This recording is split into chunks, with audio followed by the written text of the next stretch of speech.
Welcome to Hoovie's Garage, the dumbest automotive channel in all of YouTube. And I need to kick a little bit higher actually this time because this is indeed the Jean-Claude Van Damme Azure among other cars. And it's back in its natural habitat, which is Southern California, because I'm selling it along with the two other cars beside it and many, many more, which we are covering in today's video. All in about a dozen cars selling over the last few weeks and the next few weeks.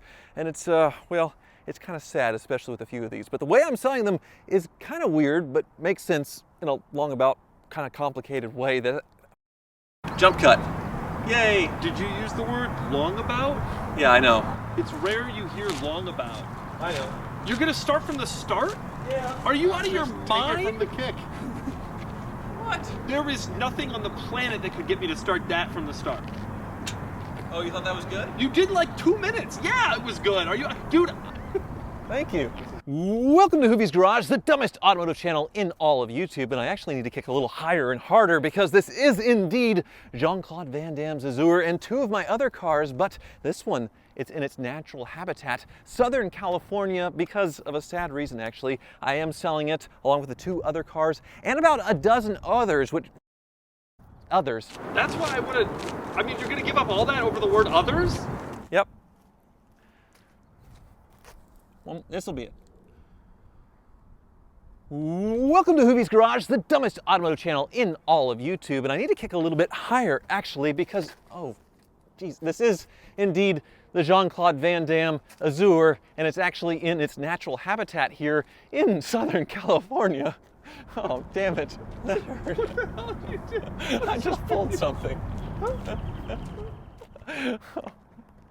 Oh, pulled a quad. So let's get to why these three cars are in San Diego very quickly. It took a lot of takes to do that intro, and somebody's dying in the back here. And hello! Hi. How are you? Good. Do you want tailgate or do you want barn door? Let's do the door. All right. Hello, Hoovie. So, Welcome to California. yes, this is why I'm here. I'm selling all three cars, no reserve on Cars and Bids. Cars and Bids. The best way to sell your modern enthusiast car online, which is where all these are going, along with two others back in Kansas. But these three are out here because, here, stand up. Because you wanted to do a video on all three of these cars. Yeah. And you didn't want to come to Kansas. Kansas, the sunflower state. Right. Wichita is a tough part of Kansas to get to. It's the biggest city in Kansas. Okay, but it's not the biggest metro in Kansas. Kansas City is much easier to get to. And Wichita, how do you even fly to Wichita? I don't know. There's a giant airport with a lot of, airlines going out Three of flights all. a day. They fly to Kansas City and Dallas. Where did you fly to get here? So you just didn't want to make a connection. Where did you fly to get United here? to Denver to San Diego. I got here in 4 hours. No problem. But I'm happy to come to San Diego and... Right, that's the thing. What he's not saying is he loves coming out here. He's been coming out here since he was a kid. He had his 8th birthday party at the hotel. I did not. But the complicated part is I'm selling all these no reserve on Cars and Bids. 2 will be with me. 3 will be here. And the only wrinkle in that is if there's like a last minute photo, I guess one of your people's going to have to like to... Personally, I will take the photo. Fantastic. I'll drive to the car. I'll get a photo of it. But 3... Might leave it in my own garage. Complete videos. Yeah. Full Doug on 3 of my cars. Shot them all, yeah. Which I started life as a big fan of yours before YouTube. Yeah. And of course then, I super fanned on you and you let me into your circle. Hoovie and I, we worked together. Remember Auto Trader would make those videos? Yes. Which we're gonna do some more of those on Cars and Bids. That's right. But you went full Doug on all 3. Should we go through the cars? Yeah, oh absolutely, Okay. because this is sort of a sales tool along with your videos now, okay. right? So this is 1996 Buick Roadmaster. Right. You want me to say this? That's better. Yeah, thank you. Yeah, 96, the last year of the Roadmaster Estate Wagon. I had one of these many years ago. Brought my daughter home from the hospital as a newborn in that car, both coasts. This is the second one. These cars, when we drove these 3 cars here, I specifically chose to drive this one. So this is your favorite? I love these. I was a kid, people actually had these and used these for this absolutely. purpose. Now these days people are only buying these like ironically. Like it's like you're not driving people around in it. It's not like you bought this as part of your Hoopty fleet because it's cool. Well, and I had a sentimental attachment to my old one that I couldn't get back because it got exported to Germany. of all places. Oh, but Germans are obsessed with these. I know. They're obsessed with these cars. Yeah, but the old school pillow top seats, the super blue interior. Yep, blue, blue, blue, including, I mean, you have blue on all the plastic parts, blue steering wheel, blue dash. In fact, I swear it was cars like this that, because blue and red interiors have like come back, but I swear it was cars like this that killed them in the first place. Nobody wanted the blue because their grandma had a Oldsmobile with a red interior or something like that. They're like, I don't want that. So there was like 20 years of beige or white or black interiors. Yes. But now they're back. I've been an evangelist for these for so long, as you know, and it's nice to see you showing some enthusiasm. Right, you have that whole, these cars were killed off by the mainstream media kind of thing. Oh, well, not really, but... You know what killed this car in the end was the Suburban. So that's the deal. I bought this back thinking I would relive my Roadmaster glory days, sold off my 2005 Escalade, and then immediately bought another 2005 Escalade, and that's what I get in and drive now. That's the problem. There's benefits to the SUV. It's more comfortable, you sit higher up, you got four-wheel drive, it could tow more. Although this can tow an insane amount. Yes. I only discovered this when I was doing research for this video, and with a proper towing package on, it's like 7,000 pounds right here. So my old one, I towed a Volvo P1800 from Amelia Island, Florida, back and forth to Kansas. Yeah, with the Roadmaster, did both coasts. You know, this one I sort of just stuck around Kansas. I bought the first one when they weren't worth anything in 2009 or 10. They have become valuable. Yeah, even though they made a zillion of them, not many were preserved. Right, this one 80,000 miles. I spent more, you know, redoing the paint. I didn't repaint it, but cleaned it up best I could, even though it's been repainted. Redoing the wood than what I paid for my first one. But so you know what though? Like, this looks so nice. I was thinking about this because I'm around a lot of these for various reasons. A lot of them were driven, used. Interiors have not held up. Bodies have not held up. The wood very famously fades in all of them, and so you replaced all the wood. All of the wood. The wood. Yes, the from sticker. the finest plastic trees, the finest plastic mahogany. Yes. But as a result, this car is actually pretty nice. 80,000 miles or whatever it is, but it looks nicer than that. Yeah. And you said you were disappointed that it had been repainted, but I don't know. I think it looks nice. So many of these had horrible paint fade. Right. A lot of these just don't look nice anymore. Yeah, I mean, that's, I guess, the downside if we're doing disclosures, that it has had paint work. But it is pretty good. And then I guess you discovered one thing as we were driving over: the horn doesn't work. Horn doesn't work. Yeah, the power antenna, that's kind of stuck there. Do we have any explanation for the level in the back? Oh, this? Yeah. No, I mean, obviously it has air ride load leveling suspension, so I think somebody was just obsessed to know that it did the job when they put the plywood in the back or something. Also, love the sunroof. The Vista roof is awesome. The Vista roof is amazing. It has I didn't know this until I filmed this video, but it has a sun visor. Yep. Individual sun visor for the Vista roof. Absolutely. I also thought that it opened, but it doesn't. No. It's just, the funny thing is, of course, by today's standards, a sunroof for the rear seats is normal. Every car has a panoramic. You know, it's not a thing. But at this time, this was a huge deal. Well, I mean, it's a carryover from like the old Vista Cruiser in the 70s and 60s, which they didn't open either. It was just a weird hump. Yeah. My mom actually had one as a kid, or my grandma, I suppose. They were driving to Colorado and rolled the thing. Oh. And yeah, in a snowstorm. They were all okay, but that four-wheel drive Suburban. Yeah, I suppose, but so to me, this car, I really like it because it was the end of an era. It was like really the last gasp. You know, Ford stopped doing their full-size wagon. It was 91 because they redesigned the Crown Vic in 92 and there was no more wagon. They were given up. Chrysler had given up. This was it. And then 96, which this is, that was the end of the end. Yeah. Well, I'm really glad that you appreciate it, because you've made fun of my Buick enthusiasm for years, and clearly there's a little bit. I think you're insane for the Park Avenue Ultra and all that. That's a cool car too, but like LeSabres and stuff, you just like random LeSabres. They're just really nice, comfortable, practical cars. Where a Camry of that same era is so much more expensive. We've had this discussion. Yeah, I know. We can move on. The reason that I think this car is different though is because it's cool. Like when I see a LeSabre, it's like, all right, it's a LeSabre. Yeah. This car had the big wagon. You know, it's just like 3 feet longer than an XC90. It's ridiculous. Yes. It's absurd. This is an absurd car. Yeah. And that makes it cool because all absurd cars are cool. Well, so that's the Roadmaster. Yes. All right, the Azure. The Azure. You haven't done a video on an early Azure. I know you did a later one. Second gen. Yeah. Did you like this one better or there worse? There are things that I like about it better. Namely, the presence that it has. I really think that this car with this old boxy Rolls Bentley look, you should see, because he's behind me on the way here. You should see the front's all up and it's just this big blocky, like I could buy you kind of situation. I really like it. You know, I actually got it because of Cars and Bids. So I had sold my Rolls-Royce Phantom on there. there. It was one of the early Yeah. sales there. Yeah. And then I sold my Aston Martin DB7. Yeah. The same guy bought both. Yeah. And his wife flipped out when the DB7 showed up. He's like, I need to get rid of something right now, and that's this, No way, if I you didn't want know it. So that was How do you 3 know? years ago. That was, yeah. Yeah. How do you know that Jean-Claude Van Damme owned this car? There's actually photos of him in it, the exact same spec, and also he reached out to me himself after I made the videos. Yes. No way. Yes. So his son's on the phone and he's in the background. He called me because he impulsively wanted to buy this thing back so badly. He said the car saved his life. Saved his life. It's the best car he ever had. Nowadays it's all Volkswagen junk with Bentleys, and I don't like them. I want this one back. You're kidding. He was going to ship it back to O'Gara to get it all sorted out. And he went in there and they just sold him a new Bentley, and then he kind of ghosted me. But he did send me an autographed photo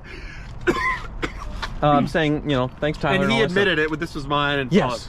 that is amazing. No way. Yeah, so I have the text messages after from his son and all that. After complaining about the Volkswagen, he went and bought a Continental GTC prize. Exactly. Yeah. Well, and I sort of gave him, you know, the disclosure of things that didn't work. The same thing on, you know, like the stereo, like it only comes out of the back speakers there, which is a weird thing. And then the seatbelt pretensioner thing, which we replaced the pretensioners, but it still gives the light up there. I saw that. And there's no way to reset it with any of the tools we had. So maybe a dealer could do it, or maybe we did something wrong. Yeah. But it is surprisingly nice though, considering it's almost 70,000 miles, and it's one of these. These are hard cars to keep running. yes, it has a lot of service records. I never had to fix the top.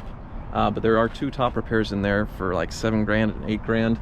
So that's the big. But when you owned it, it was fine. There was one point where I left it down for 6+ months, and you know it's always worked just fine for me. But apparently that's one thing. I filmed with it yesterday, and I put it up and down like 4 or 5 times for various things, and it was no problem. Yeah. As for the other parts, I feel like this is as reliable as like a mineral oil Bentley got, because you have the modern ignition in there. Yeah.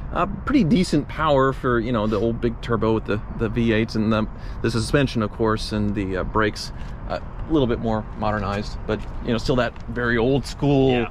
You know, 70s Bentley ride. Yeah. It feels, for better or worse, because there are some people who wouldn't prefer that, but there are some who would. Like, it feels like modern Bentleys don't feel like this. Right. They never will again, probably. It has this like floaty, old school boat, massive car with massive presence, great Gatsby kind of feel to it. There's also a lot of weird stuff about this car.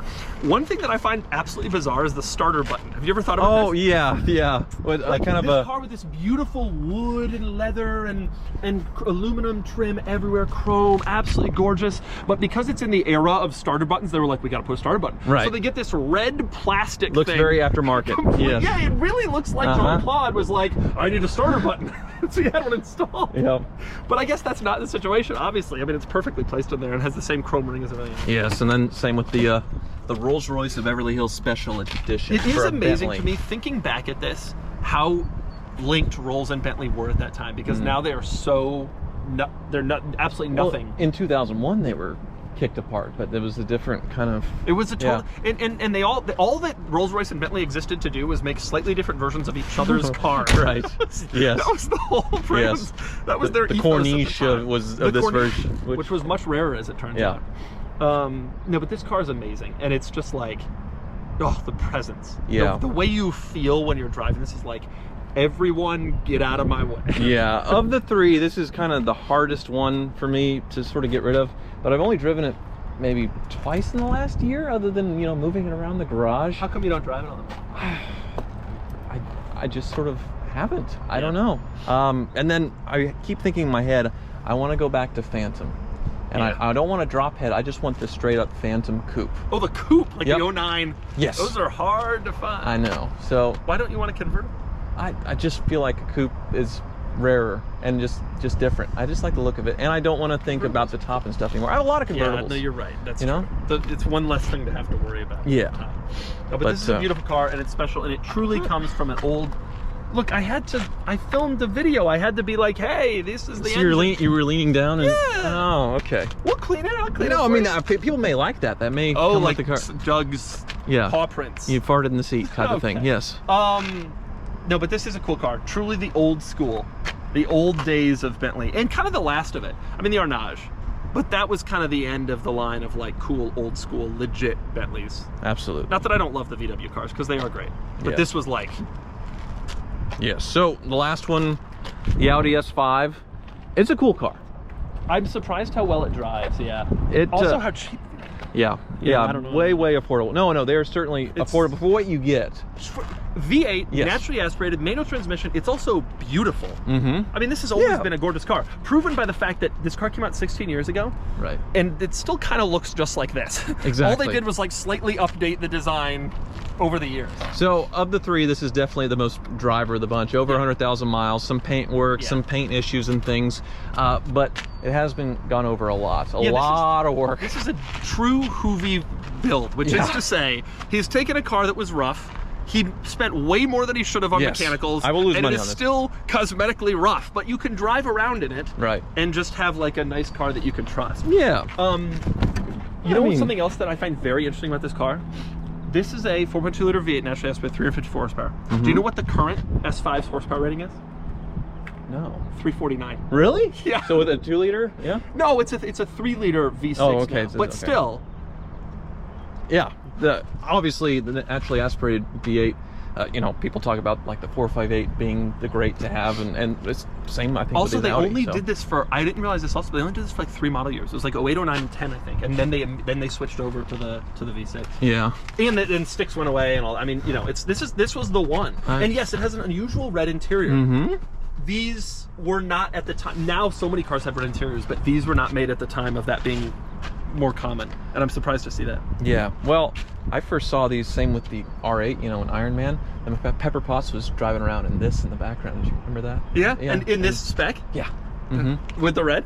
I don't think it was red. I think it was black, but it's definitely silver. Yeah. And yeah, they're just such an amazing value, and I've definitely been stupid and fixed literally everything. It was traded in at the Hyundai dealer, which when somebody trades in their Audi for a Hyundai, you kind of know what you're getting into. It for a reason. The clutch was gone, the suspension was messed up, and you did the carbon clean. One interesting thing about this car, so the 4.2 liter Audi V8 has this rep for these timing chain problems in the back, but there were 2 Audi 4.2 liter V8s at the time, and the engine in this car was derived from the RS4 and the R8, which didn't have that problem. It had other problems, but it didn't have that one, which is the worst of them. All right, because the timing chain's in the back, so it's in the back. So if you did that, that was in the S4, and if you did that, you were replaced. You had to pull the motor and do all this crazy stuff. Now the problem, this had the carbon clean thing, which is expensive, but you just did it. Right.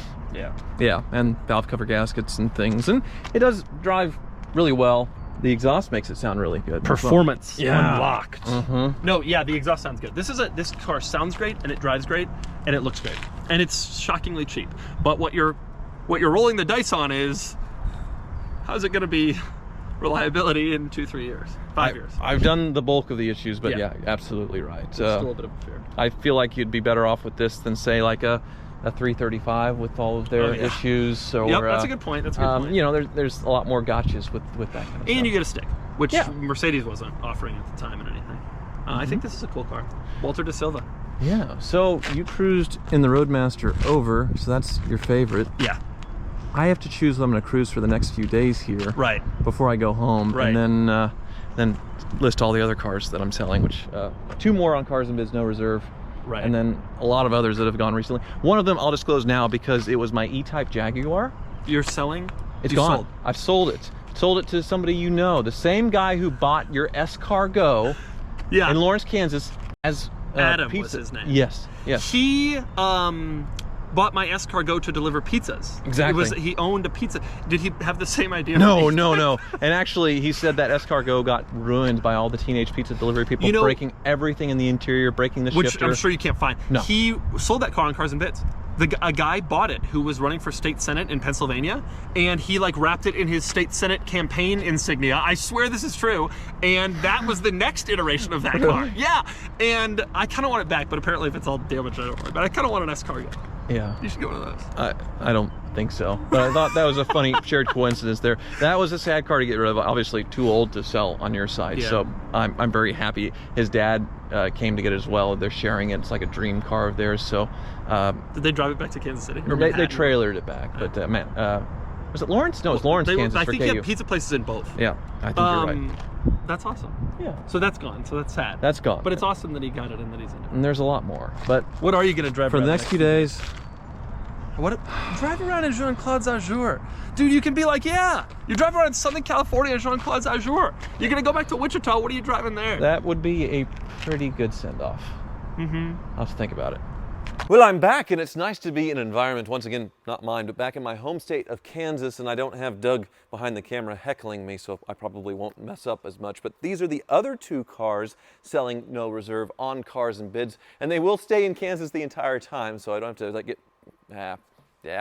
See, this is where I mess up, and then I could start over again. But no, I'm going to keep going because that's how we're doing it now. I'm going to get paid and then have to have delivery or pickup in California. These will be in Kansas. I will be handling them the whole time, and these are the two cars, the 2019 Maserati Levante, the base model, the bank repo, the Maserati because we found some drugs inside of it when it showed up, and of course a Car Trek alumni. And then to my right, this is the very first car I ever made a YouTube video on Hoovie's Garage, a 1984 Mercedes 300 SD with a 4-speed manual conversion that has unbelievable documentation and has really, really cool original patina. So I'll give you a tour of these two cars and we'll take them on a quick drive. This will be much more of a sales tool than me rambling with Doug in California. And then we have one more stop to make because there's one important big car that I think I'm going to sell, but I'm having a hard time letting go. All right, we'll start with the 300 SD, which has a special place in my heart. And I know I said I was going to keep one of them, either the Roadmaster or this, and well, I'm not. I need to sell some cars, and I haven't really driven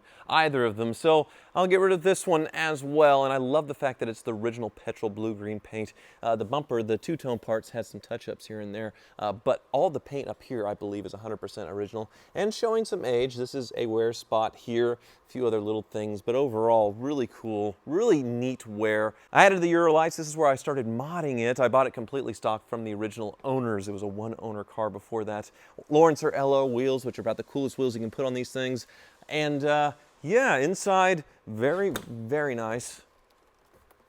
I did the Cocoa Mats, but you can see, presents really well. 200,000 miles on this thing, but it's showing 178 because when I did the 4-speed manual swap, the original Speedo, I believe it was an electric one, you had to go back to sort of an old school style of a mechanical one, like a cable, which is from a 124 chassis, so the next generation E-Class. But you do have a 4-speed manual from a Euro 300D, and it's just so dang cool. Go to the back, you have the Heckenblende rear here.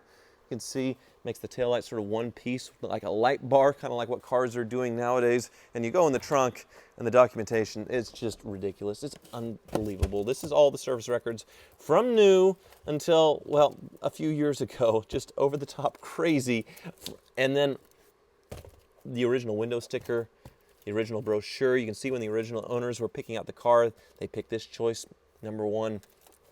Just incredible. And then all the aftermarket accessories as well. The original hang tags when this thing left the showroom. It's just an absolute freak. So this one has all the documentation, all the pedigree. The Levante, though, even though it's Italian, it does not. Now, this was a bank repo that I bought from an auction, and it didn't have its oil changed in 60,000 miles. Somebody just ran it until it got repoed.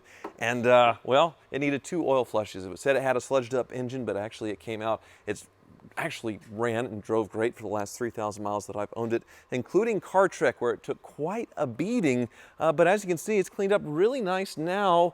The lower part of the bumper took a lot of damage. Had it touched up, but not replaced. So you can see it's a little bit warped down here.